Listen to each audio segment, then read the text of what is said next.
This episode is brought to you by MeUndies. While MeUndies can't totally help your love life this Valentine's Day, they can offer you insanely comfy undies and loungewear to buy or gift. MeUndies has so many awesome Valentine's Day prints and styles. Plus, you can match with your partner, friends, or even your pets. This Valentine's Day, give the gift that'll keep them thinking of you and score huge site-wide savings at MeUndies.com/Spotify. That's MeUndies.com/Spotify. MeUndies. Comfort from the outside in.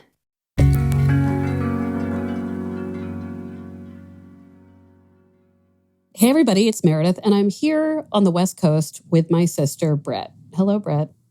Hello, Meredith. Okay, so actually we're here because Brett has been trying out California and has been staying here for a while. And she recently got a full knee replacement surgery, which sucks, or is good actually, but sucks right now. So we're coming to you with one sister who is fully with it and one sister who is, 2 hours of sleep, oxycodone, what else? Well, better today because of your rules, Meredith. When you're caretaking for a sibling, you have to be strict and stern about the sleeping rules, which are... Don't miss your window.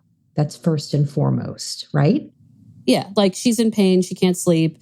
And when she wants to sleep, instead she's been putting on Vanderpump Rules and watching like 70 episodes of it, which apparently she doesn't even like. I don't. No, but now I'm in a hole.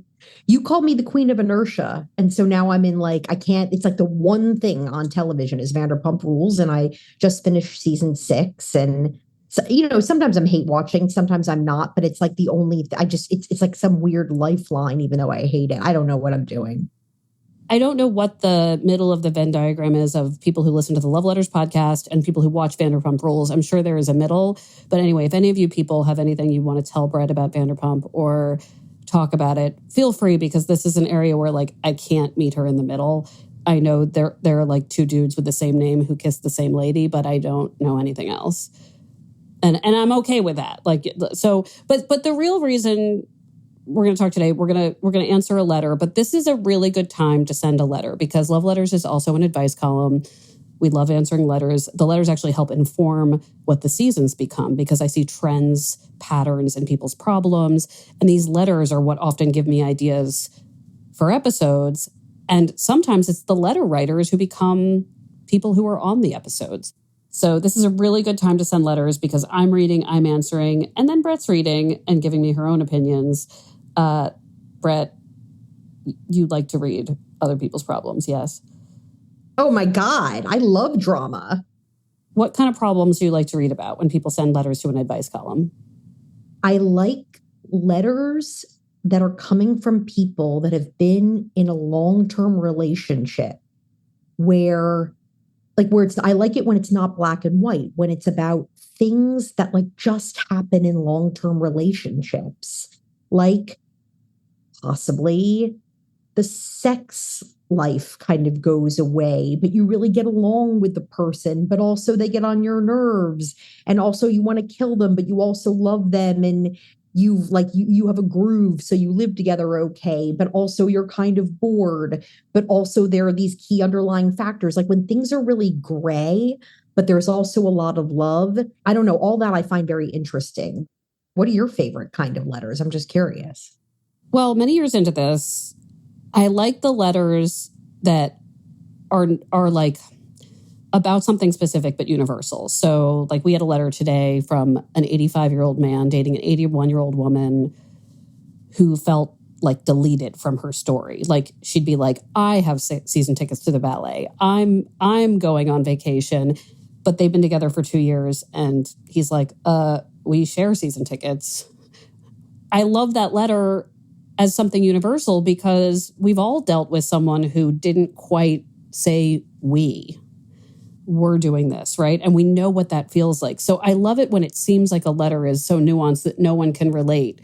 I also just love letters from people who are really seeking to make change and are like, well, I'm at a crossroads, right? Or my relationship, is this good enough? Is this what I want? And dating fatigue is also so universal, but so specific. So I love letters about, here is my experience with the dating world. What would shake this up a little bit? Because there are real answers and it's nice to have people help brainstorm. So anyway, that's your call to action, people. All of the letters, all of the problems, all of the dating fatigue, all of the we've been together for a while. Is this as good as it gets? You can email loveletters@boston.com and I will take those letters and I will answer them. And then Brett will read them and she will judge us both.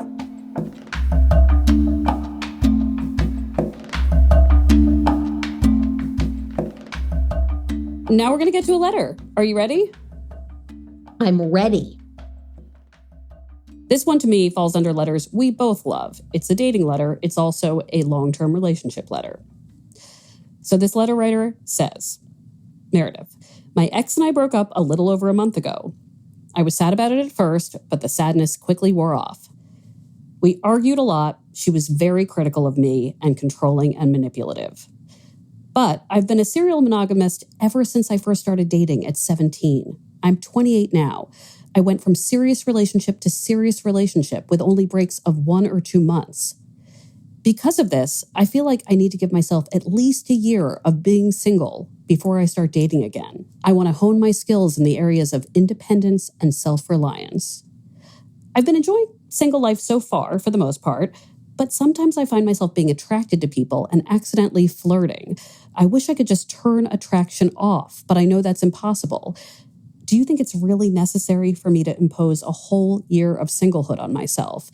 I really do want to be single for that long and don't feel ready to date right now, but I'm afraid I'll be tempted to stray from my plan. Also, would not letting myself be tempted cause me to miss out on exploring a connection with someone who could be the love of my life? And they've signed this 1 year. What do you think about this idea that 1 year will reset a serial monogamist into a place of, I now know myself and can have a better relationship? Is that super arbitrary? I think it's healthy. I think I think it's great to say, like, I'm basically gonna go on. It's like a cleanse. I think that's a nice thing to do. Now, here's the thing. Do I think that I'm going to like be on a restricted diet or whatever for a year and then I will have all these revelations? I will have it completely together. I will have solidified my vision, values, and mission, and I will know exactly what I want. And therefore, I'll be able to find the ideal partner, meet them, and live happily ever after. No. So I think a year, it's nice to have like a nice rounded out time frame. But do I think that then all the answers will be made available or possible candidates? No. Do I think that it would be great for this person to maybe take a little bit of a monogamy break for a year? I think it's a great change of pace. How does that sound? I'm so glad you said monogamy break because, first of all, a lot of commenters on this letter asked if I knew the gender of the letter writer. I don't for sure. I do have my suspicions for a number of reasons, email, etc., that this person is a woman, but I am not 100% sure. I'm not sure it fully matters, but I would say that this idea of, well, why does it have to be either my next serious relationship or nothing is interesting to me. So my thing is, it would actually be great practice to flirt, date, and not be able to immediately commit to someone. So part of the practice here of taking a break might be getting attention, giving attention without deciding on, date whatever, that this is going to be my next 2 years of life. I love the idea of just taking some time off of, I'm finding the next monogamous partner. So do you feel like this letter writer is risking missing out on the love of their life by saying, I'm cutting myself off from this for a year? The first thing that just went through my head when you said that is like, oh, really? Because is there a love of your life? I mean, I'm sorry. As somebody that just turned 50, like a few weeks ago, like I just don't buy into that. I just feel like if I had met somebody at the age of 28, what is the likelihood that that person would be the love of my life? It's possible, but you're right to say we're operating with the idea that there's one. You want to meet them at the right time when you feel good about yourself. So they won't be the love of your life if you're meeting them at the wrong time. Something tells me that if there is a real connection between the letter writer and somebody else, that connection will possibly defy rules because one or both parties will keep coming together. Or I know this drives you crazy when I do stuff like this or say something, it's like the universe will keep bringing them together. So I just feel like if somebody is supposed to play a role in your life as a partner for a while, they're probably going to push through that rule that you've made for yourself, possibly about that year of being single, whatever that means. If that means not dating or dating but not committing, or like whatever it is, I don't know. I just think that, like, do I think the person will be missing out? Something tells me in my gut that no, not for this particular person.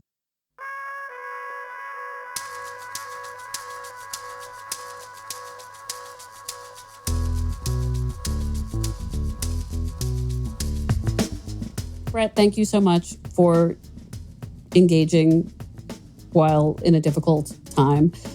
Thank you to everyone who writes in a letter. It gives us so much to think about.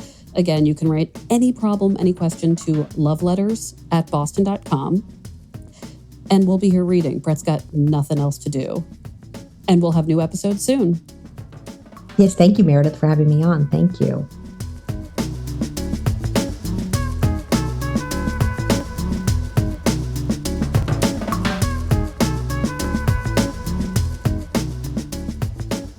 Love Letters is a production of the Boston Globe and PRX. Today's episode was produced by Scott Hellman and Jesse Remedios.